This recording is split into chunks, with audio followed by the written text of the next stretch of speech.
ಆತ್ಮೀಯ H60 news ಅರ್ಥಾತ್ ಹೇ ಸೀತಾರಾಮ್ಗೆ ಸ್ವಾಗತ. ನಾನು ನಿಮ್ಮವ MI ಅಥವಾ ಮಲ್ಲಪ್ಪ ಜೋತವ್ರು. ಆತ್ಮೀಯರೇ, ಮುಡಾ ಅಂದ ತಕ್ಷಣ ನಮ್ಮ ಸಿದ್ದರಾಮಯ್ಯನವ್ರಿಗೆ ಒಂದು ರೀತಿ ಆತಂಕ ಆಗಿತ್ತು.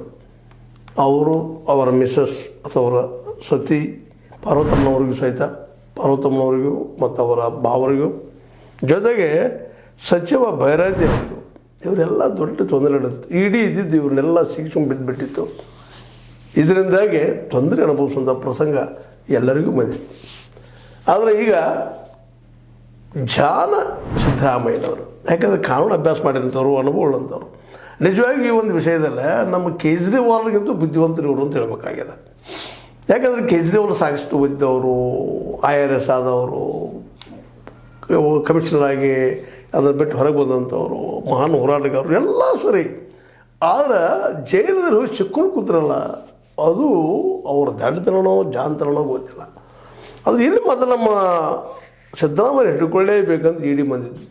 ಅಟ್ ಎನಿ ಕಾಸ್ಟ್ ಅವ್ರು ಬಂಧಿಸ್ಬೇಕಂತೇಳ ಜಾನತನ ಮಾಡಿ ಆ 14 ನಿವೇಶನಗಳನ್ನು ವಾಪಸ್ ಮಾಡಿಬಿಟ್ರು. ಯಾವಾಗಪ್ಪ ಇದು? 2024 ಅಕ್ಟೋಬರ್ 1ರಂದು.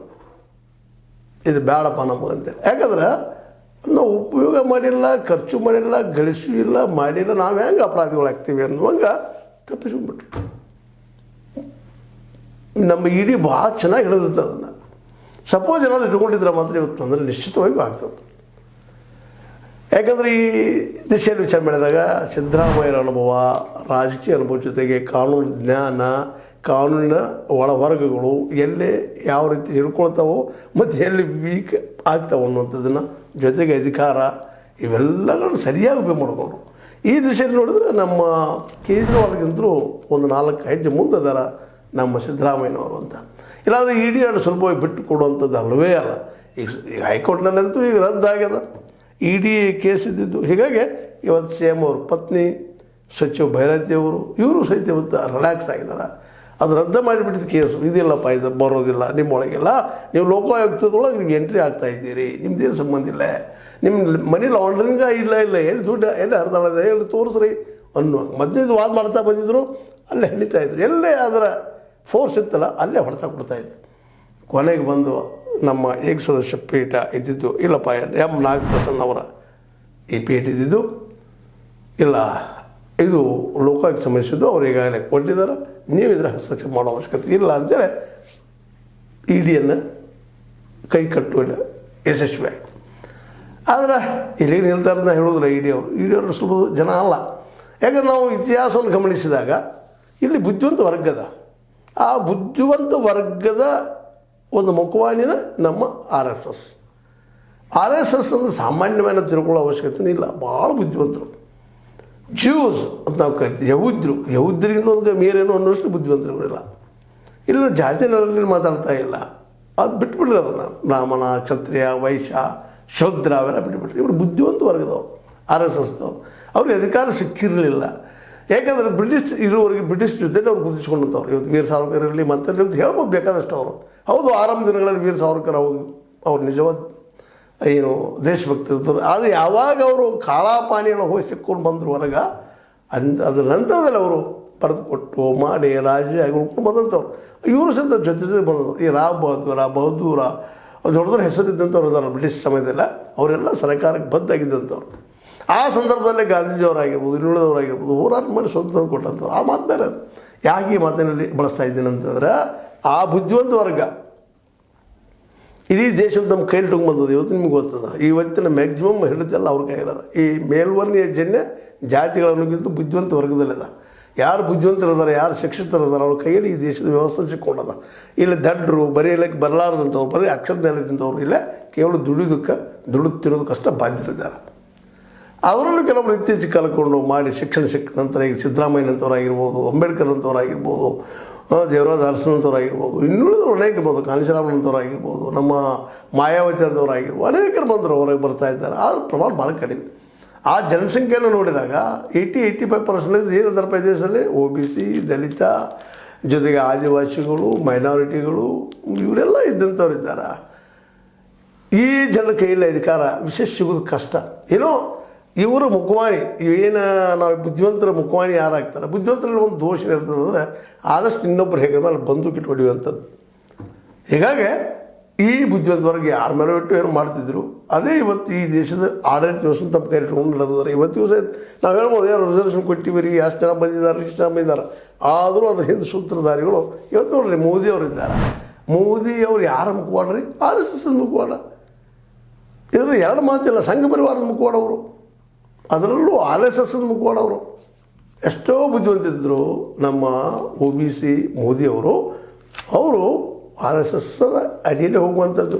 ಸ್ವಲ್ಪ ಹಿಂದೆ ಸರಿದಕ್ಕೆ RSS ದೂರ ಸರ ಸ್ವತಂತ್ರ BJP ಸ್ವತಂತ್ರ ಅಂತ ಹೇಳ್ಕೊಂಡಿದ್ದಕ್ಕೆ ಸ್ವತಃ ನಡ್ಡಾ ಅವ್ರು ಹೇಳಿದ್ದಕ್ಕೆ ನಂತರ ನೀವು ಎಲೆಕ್ಷನ್ ಅಂತ ಲೋಕಸಭಾ ಎಲೆಕ್ಷನ್ ನೋಡಿದಿರಿ, ಅಲ್ಲೇ ನಿಷ್ಕ್ರಿಯ ಆಗಿಬಿಡ್ತು RSS ಅದು ಸಂಘಟನೆ. ಎಲ್ಲರೂ ನಿಷ್ಕ್ರಿಯ ಆದಾಗ 240 ಬಂತು. 400 ಪಾರ್ ಅನ್ನುವಂಥ ಮೋದಿಜಿಯವರು 240 ಬಂದಿದ್ರು. ಈಗ ಇನ್ನೂ 2 ಪಕ್ಷಗಳ ಹೆಗರುಗಳು ಕೈಕೊಂಡು ಹೋಗುವಂಥ ಪ್ರಸಂಗ ಬಂತದೆ. ಇದಕ್ಕೆ ಕಾರಣ RSS ಮರಲಿಕ್ಕಾಗೋದಿಲ್ಲ.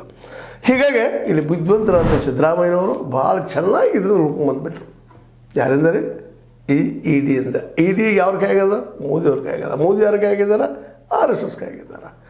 ಈ ದೇಶದ ಅತ್ಯಂತ ಬುದ್ಧಿವಂತರುಗಳಲ್ಲಿ RSS ಸಾಕಷ್ಟು ಬುದ್ಧಿವಂತರಿದ್ದಾರೆ. ಅವರು ಈ ದೇಶದ ವ್ಯವಸ್ಥೆಯನ್ನು ತಮಗೆ ಅನುಕೂಲವಾಗಿ ಮಾಡ್ತಾ ಹೊರಟಿದ್ದಾರೆ. ಆದರೂ ಇತ್ತೀಚೆಗೆ ಮಾತ್ರ ಈ ಅಂಬೇಡ್ಕರ್ ಅವರ ಮತ್ತು ಗಾಂಧೀಜಿಯವರ ದೊಡ್ಡ ಪ್ರಯತ್ನದಿಂದಾಗಿ ಅನೇಕರು ಕಲಿತದ್ರಿಂದಾಗಿ ನಿಧಾನಕ್ಕೆ ನಮ್ಮ ಜನಸಂಖ್ಯೆ ಸರ್ವೆ ಮಾಡಿಸಿ ಎಷ್ಟು ನೋಡೋಣ ಅಂತೇಳಿ ಶುರು ಮಾಡಿದ್ದಾರೆ. ಈ ಹಿಂದುಳಿದಾಯ್ತು, ಏನೋ ಆಯಿತು ಆಗಬೇಕಪ್ಪ, ಜಾತಿ ಗಣತಿ ಆಗಬೇಕು, ಶಿಕ್ಷಣ ಗಣತಿ ಆಗಬೇಕು ಶುರು ಮಾಡಿಸಿದ್ದಾರೆ. ಇದಕ್ಕೆ ಮದ್ದೇನಪ್ಪ ಅಂದ್ರೆ ಶಿಕ್ಷಣ ಒಂದ ಅಂದ್ರೆ ಸಿದ್ದರಾಮಯ್ಯ ಕಲಿತರು, ME ಬಿಟ್ಟು ಕೆಳಗೆ ಇಳಿದಾಗ ಈ ಹಂತಕ್ಕೆ ಬಂದಿದ್ದರು. ಇವತ್ತು ಮುಡಾದಂಥ ಅತ್ಯಂತ ಒಂದು ಕ್ಲಿಷ್ಟಕರವಾದಂಥ ಸಂದರ್ಭ ಸಿಕ್ಕಾಕೊಂಡಿದ್ರು. ತಪ್ಪೆಲ್ಲರೂ ಮಾಡೋರು, ಸಿದ್ದರಾಮಯ್ಯರು ಮಾಡಿದ್ರು ಅದರಲ್ಲಿ, ಇಲ್ಲಂತ ಅಲ್ಲ. ಏನೇನು ಹೇಳಿದ್ರು, ಒಂದು 60 ಕೋಟಿ 50 ಕೋಟಿ ಲಾಸ್ ಆಯಿತು, ಹಾಗೆ ಆರಂಭ ಶುರು ಮಾಡಿದರು. ದಿನ ಹೋದಂಗೆ ಗೊತ್ತಾಯಿತು, ತಮ್ಮ ಕೂತಿಗೆ ಬರ್ತದೆ ಅಂದಾಗ ಆ 14 ಸೈಟ್ಗಳನ್ನು ಟೋಲ್ರಪ್ಪ ನೀವು ವಾಪಸ್ ಮಾಡಿಬಿಟ್ರು. ಇದು ಅವ್ರ ಜಾಣತನ, ಅದು ಅವ್ರನ್ನ ಉಳಿಸೋದು. ಇವತ್ತು ಅವ್ರನ್ನ ಅವ್ರ ಪತ್ಯವ್ರನ್ನ. ಆದರೆ ಇದರ ಅರ್ಥ ಇಲ್ಲಿ ಮುಗೀತಂತಲ್ಲ, ಹೈಕೋರ್ಟ್ಗೆ ಮುಗೀತು, ಇದು ಮುಂದೆ ಹೋಗ್ಬೋದಿಲ್ಲಂತಲ್ಲ. ಸುಪ್ರೀಂ ಕೋರ್ಟ್ಗೆ ಹೋಗ್ತಾರೆ, ಅವ್ರು ನಿಶ್ಚಿತವಾಗಿ ಹೋಗ್ತಾರೆ. ಯಾಕಂದರೆ ಇಲ್ಲೇ ಕರ್ನಾಟಕದಲ್ಲಿ ಆಗಿರ್ಬೋದು, ಆಲ್ ಓವರ್ ಇಂಡಿಯಾದಲ್ಲಿ ಆಗಿರ್ಬೋದು, RSS ವಿರೋಧಿಗಳನ್ನು ಆದಷ್ಟು ಬುದ್ಧಿವಂತಿಕೆ ಹಣದ ಹಾಕುವಂಥ ಒಂದು ಷಡ್ಯಂತ್ರ ಅನ್ರಿ, ಬೇಡ ಜಾದೂತನ ಅನ್ರಿ, ಅಥವಾ ಮತ್ತೆ ಬುದ್ಧಿವಂತಿಕೆ ಅನ್ರಿ, ಏನು ಅನ್ರಿ ಅವ್ರು ಇರೋದ್ರಿಂದಾಗ ಇವತ್ತು ಸಿದ್ದರಾಮಯ್ಯನ ಹೊರಗೆ ಹ್ಯಾಂಗರ್ ಮಾಡಿ ಎಳೆದು ಬಿಟ್ಟಿವಪ್ಪ ಅಂದ್ರೆ ಆಟೋಮೆಟಿಕ್ಕಾಗಿ ನಮ್ಮದು ಕರ್ನಾಟಕ ಬರ್ತದಂಥ ಒಂದು ಚಾಕಚಕ್ಯತೆಯಲ್ಲಿ ಅದ. ಏನೋ ಆಗಲಿ ಸಿದ್ದರಾಮಯ್ಯನವರು ಹೊರಗೆ ಬಂದಿದ್ದಾರೆ. ಇಷ್ಟೆಲ್ಲ ಯಾಕೆ ಹೇಳಬೇಕಾಯ್ತಪ್ಪ ಅಂತಂದರೆ ಸ್ವತಃ ಸಿದ್ದರಾಮಯ್ಯವರು ಬುದ್ಧಿವಂತರಾಗಿದ್ದಕ್ಕಾಗಿ, ಕಲಿತಿದ್ದಕ್ಕಾಗಿ ಇವತ್ತು ಮುಡಾದಂಥ ಅತ್ಯಂತ ಭಯಂಕರ ಹಿಡಿತದಿಂದ ED ಹಿಡಿತಂದ್ರೆ ಮುಗಿದು ಹೋಗಿಬಿಡ್ತು. ಹೊರಗೆ ಬರೋದು ಭಾಳ ಕಷ್ಟ. ಪಾಪ ಕೇಜ್ರಿವಾಲ್ ಒದ್ದಾಡಿ ಹೋಗಿದ್ದಾರೆ. ಸ್ವತಃ ಅವ್ರು ಬುದ್ಧಿವಂತಿದ್ದು ಎಲ್ಲ ಇದು ಒದ್ದಾಡಿ ಹೋಗಿದ್ದಾರೆ. ಇವತ್ತು ವಿರೋಧ ಪಕ್ಷದ ನಾಯಕ ಸಹಿತ ಆಗಿಲ್ಲ ದಿಲ್ಲಿ ಕ್ಯಾಬಿನೆಟ್, ಅಲ್ಲೂ ಸೋಲಿಸಿದ್ರು ಅವ್ರನ್ನ. ಜನರನ್ನ ಅವ್ರನ್ನ ದೂರ ಸರಿಸಿದ್ರು. ಅದಕ್ಕೆ ಕಾರಣ ಅಂದರೆ ಸ್ವತಃ ನಮ್ಮ ಕೇಜ್ರಿವಾಲ್ರು ಮಾಡ್ಕೊಂಡಂಥ ಎಡವಟ್ಟೆಗಳು. ಯಾಕಂದ್ರೆ ಮೊದಲನೇದಾಗಿ ಅವ್ರು ಮಾಡಿಕೊಂಡ್ರು, ತಮ್ಮ ಬೇಕಾದ ಜನರು ದೂರ ಕಳ್ಕೊಂಡ್ಬಿಟ್ರು ಅವರನ್ನು. ಯೋಗೇಂದ್ರ ಯಾದವ್ ಆಗಿರ್ಬೋದು, ಮತ್ತು ಯಾರೋ ಆಗಿರ್ಬೋದು. ಎರಡನೇದಾಗಿ ತಾನೇ ಒಬ್ಬ ಡಿಕ್ಟೇಟರ್ ರೂಪದಲ್ಲಿ ಬೆಳೆದವರು. ಈ ಎಲ್ಲ ನೆಲೆಯಲ್ಲಿ ಅವರು ಭಾಳಷ್ಟು ಜನರನ್ನು ವೈರಿಗಳು ಮಾಡಿಕೊಂಡ್ರು. ಮನೆಗೆ ಬಂದು ಮೋದಿಯವ್ರ ಜೊತೆಗೆ ನೇರವಾಗಿ ಬಿದ್ದು ಬಿಡ್ತು. ಹಿಂಗೆಲ್ಲ ಈ ಹಂತಕ್ಕೆ ಬಂದಿತ್ತು ಇವತ್ತು. ಆದರೆ ಸಿದ್ದರಾಮಯ್ಯನವರು ಒಂದು ಪಕ್ಷ ಹಿಡ್ಕೊಂಡ್ರು, ಅಹಿಂಸೆ ಸಂಘಟನೆ ಮಾಡಿ ಒಂದು ದೊಡ್ಡ ಪಕ್ಷದಲ್ಲಿ ಹೋದರು. ಅಲ್ಲಿ ತಮ್ಮ ಸ್ಥಾನವನ್ನು ಗಟ್ಟಿ ಮಾಡಿಕೊಂಡ್ರು, ಜೊತೆ ತಮ್ಮ ಜೊತೆಗಾರರಿಗೂ ಅನುಕೂಲ ಮಾಡಿಕೊಟ್ರು. ಹೀಗಾಗಿ ಒಂದು ಸಮೂಹ ಅವ್ರ ಹಿಂದೆ ಬೆನ್ನಿಗೆ ಬಿದ್ದಾಗ ಸ್ವತಃ ಬುದ್ಧಿವಂತರಾದರು, ಲಾ ಓದೆ. ಹೀಗಾಗಿ ಇವತ್ತು ಈ ಮುಡಾ ಹಿಡಿತದಿಂದ ಹೊರಗೆ ಬಂದಿದ್ದಾರೆ ಅಂತ ಅನ್ಬೋದು. ಇನ್ನು ಮುಂದಿನ 2-2.5 ವರ್ಷ ಅವರ ಮುಖ್ಯಮಂತ್ರಿ ಆಗ್ಬೋದು, ಮತ್ತಿದು ಅವರ ಜೀವನದ ಕೊನೆ 2.5 ವರ್ಷ ಆಗ್ಬೋದು ಅಂತ ಭಾಳಷ್ಟು ಜನರ ಅಭಿಪ್ರಾಯ. ಯಾಕಂದರೆ DK ಅವರಿಗೂ ಗೊತ್ತದ ಇವರ ಶಕ್ತಿ ಎಷ್ಟದ ಅಂತೇಳಿ. ಮೋಸ್ಟ್ ಪ್ರೊಬಬ್ಲಿ ಅವ್ರು ಭಾಳಷ್ಟು ಈ ಮುಖ್ಯಮಂತ್ರಿ ಸ್ಥಾನಕ್ಕೆ ತಿಕ್ಕಾಡೋಕ್ಕಿಂತಲೂ ತಾನಾಗಿ ಬರ್ಲಿಕ್ಕಂದ್ರೆ ಅಟ್ಲೀಸ್ಟ್ ನನ್ನ ಸೈಡ್ ಶೇಪರ್ ಅವ್ರಿಗೆ ಪ್ರಯತ್ನ ಮಾಡ್ತಾಯಿದ್ದಾರೆ. ಹಾಗಾಗಿ ಸಿದ್ದರಾಮಯ್ಯವರು ಸುಲಭ ಬಿಟ್ಟು ಕೊಡೋದ್ರೂ ಎಲ್ಲರಿಗೂ ಗೊತ್ತಿದ್ದ ವಿಷಯ ಅದ. ಅದಕ್ಕಾಗಿ ಏನೂ ಇರಲಿ, ಈ ಮುಡಾದ ಮಾತ್ರ ಭಯ ಮುಂದಿನ 2.5 ವರ್ಷಕ್ಕೆ ಸಿದ್ದರಾಮಯ್ಯರಿಗೆ ಇಲ್ಲ ಅನ್ನೋದಷ್ಟು ಸತ್ಯ. ಜೊತೆಗೆ ಅವ್ರ ಪತ್ನಿಯವರು ಸಹಿತ ಇವತ್ತು ನಿರಾಳರಾಗಿದ್ದಾರೆ. ಸಚಿವ ಭೈರತಿಯವರು ನಿರಾಳರಾಗಿದ್ದಾರೆ. ಕಾರಣ ಇಷ್ಟ, ಅಕ್ಟೋಬರ್ 1ರಂದು 14 ನಿಮಿಷಗಳನ್ನು 2024 ವಾಪಸ್ ಮಾಡಿ ಬಚಾವಾಗಿದ್ದಾರೆ. ತುರ್ತು ಮುಂದೇನು ನೋಡೋಣ ಏನು ಡೆವಲಪ್ ಆಗ್ತದೆ ಅಂತ ಹೇಳ್ತಾ, ED ಹಿಡಿತದಿಂದ ಬಚಾವಾದ ಸಿದ್ದಣ್ಣ ಮತ್ತು ಅವರ ಸಂಗಡಿಗರು ಅಂತಿಷ್ಟು ಹೇಳ್ಬೋದು.